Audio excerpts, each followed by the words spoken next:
So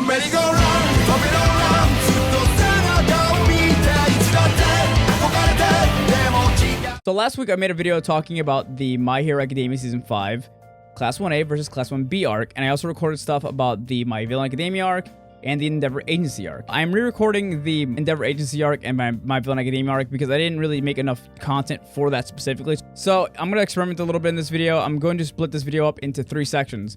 First, I'm going to summarize the season in a very broad sense. I might go into spoilers, I might not. I probably will, just an FYI. But if you want to go into the season and this arc specifically without any spoilers, then yeah, just go watch it. It's fine. It's at worst, it's fine.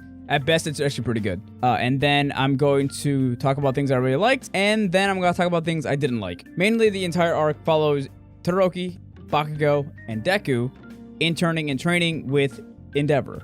At the same time, we get to see Endeavor struggle with his past and deal with the problems of being a father in a family that you abused while trying to make their lives also better, while at the same time being a hero, and at the same time having Hawks give you information about an upcoming war with the villains. So there's a lot of setup in this arc specifically for Season 6. And that's essentially what happens this entire arc.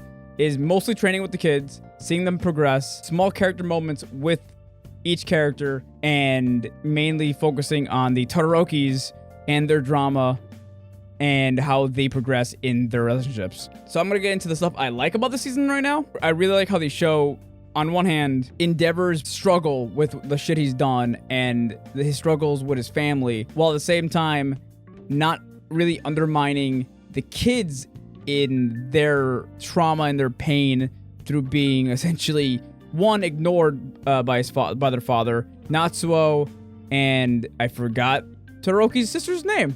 I'll edit it in here. And Todoroki, it was like the forefront of this abuse. He was essentially being like beat up as a child, trained to get better and surpass All Might.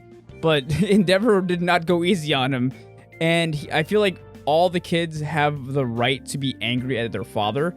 And I think the season did that really well, where yes, on one hand, you see what he's done to his family, and on the other hand, you see he has a lot of regret for all the things he's done. And it's not just a black and white thing, because I've seen a lot of people online talk about how they just hate Endeavor or they love Endeavor. There's no middle ground. And it's just like, it's not just one-sided. Like, don't get me wrong, he shouldn't have done what he did, but it's like he's clearly trying to make things better. And depending on if they forgive him, it's up to them, not necessarily the viewer.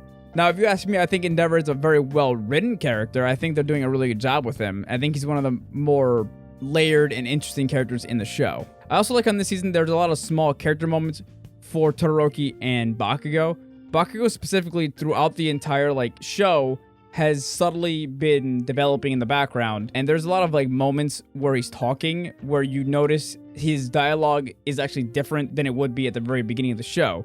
For example, there's a line in this arc when Bakugo essentially is talking to Todoroki, and Todoroki asks him, "Hey Bakugo, did you notice that thing my dad did?" And Bakugo responds with something along the lines of, "There's nothing you could have seen that I wouldn't have already seen, but let's hear it anyway."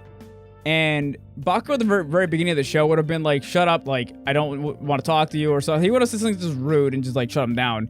But in this one, he essentially also says something rude, but still tells him, "Let's hear it anyway." So he's essentially subtly implying that he didn't notice something that Todoroki did, but he doesn't want to admit it. So he's still immature and childish, but he's not completely against hearing Todoroki out now. For Bakugo, that's as much development as he's got to really show right now. He's a slow grower, and I kind of like that because it's a very subtle character moment for him. Also, the entire time where Bakugo is in the Todoroki household, if you pay attention to his facial animations and the way he's moving, the way he's standing, he's extremely uncomfortable. Deku is very relaxed and kind of chilled out, but he's also probably uncomfortable. But Bakugo straight up just does not want to be there. And I really like the way they handle that, because Bakugo knows all the abuse that Todoroki's been through and the shit in his family, and he does not want to be there. It's so uncomfortable for him, and I think it's one of the funniest fucking things. Hi, this is John in the future, editing this later. I kind of forgot to add the stuff that I liked about Shoto this season. And Shoto's development is essentially him incorporating more parts of his father's fighting style into his own. So in the Class 1A versus Class 1B arc, he actually was able to use the Fire Fist thing that his father uses. And now that he's interning with his father, he's also planning on learning that ability even more. And he wants to learn from his dad, which is another sign that he's just not necessarily accepting his dad, but he understands that his father's more than just a shitty dad. He's a very good hero, and he's a really good teacher, so he's allowing him to teach him. He's interning with him.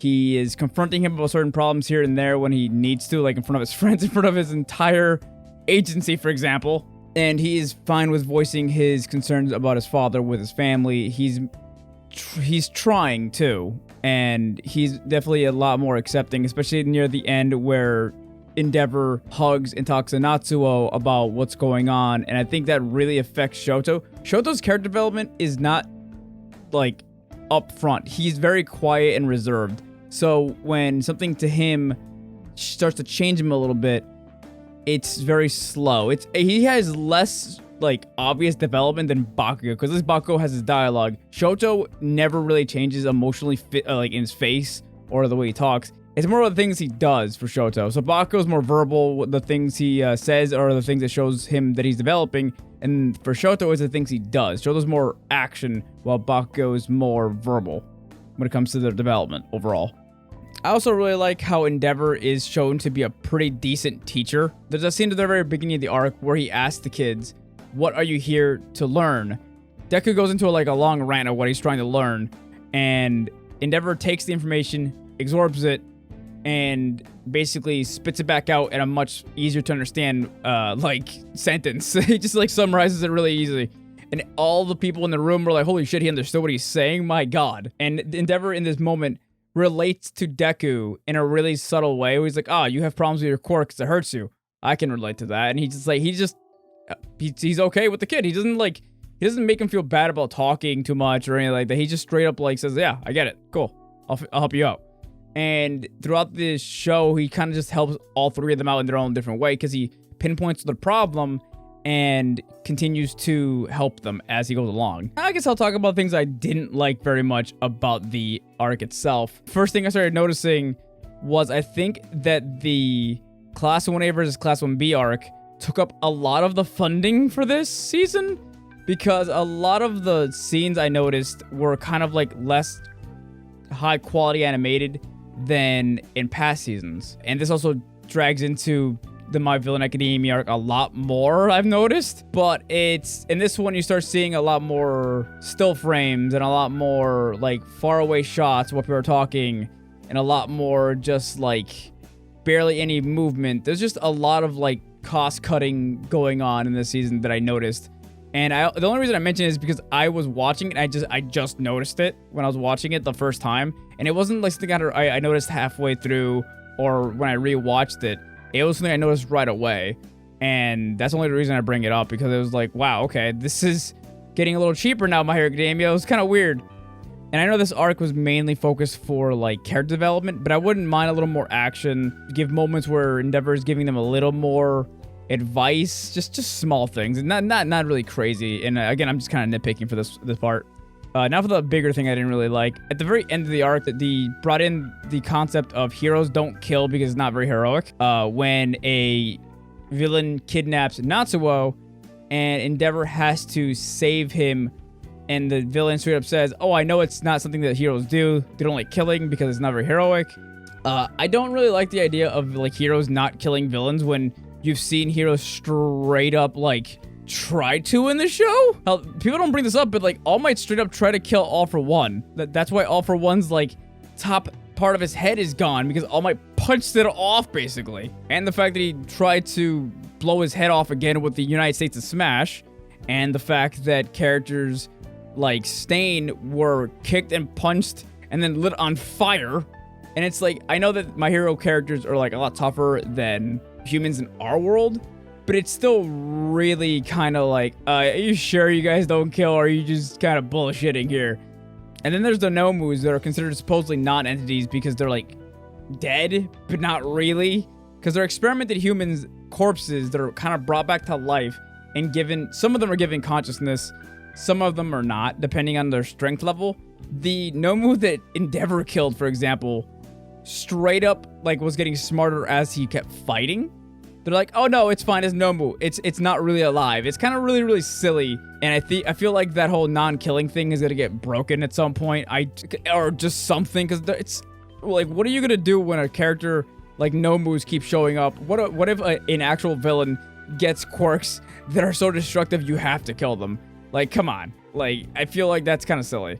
And I know that Endeavor didn't kill the villain specifically because he kept having Natsuo use as a shield. And I'm pretty sure if given the chance, Endeavor probably would have killed him if he kept threatening his son. But considering that no one spoke out against the whole non-killing thing, I thought it was kind of stupid, because I feel like maybe that is a thing that a lot of heroes don't do, specifically because it's not heroic, not because it's something they should or shouldn't do, because, you know, it just seems weird to me. We'll see what happens in the next season with the war arc. It's called a war for a reason. We'll see. And that was my video. If you guys enjoyed, please like, comment, subscribe, all that stuff down below. If you want to see me play some video games, check out my Twitch, link in bio. Or if you want to see me talk more about anime, I have TikTok where I focus mainly on anime. And if you want to talk to me just kind of like whenever you want, we have a Discord and all that stuff down in the description down below. And I guess if you guys want to see pictures of my dog, that's on Instagram. Also down below. He's adorable. Follow me on Instagram. Anyway, I'll see you guys later. Bye.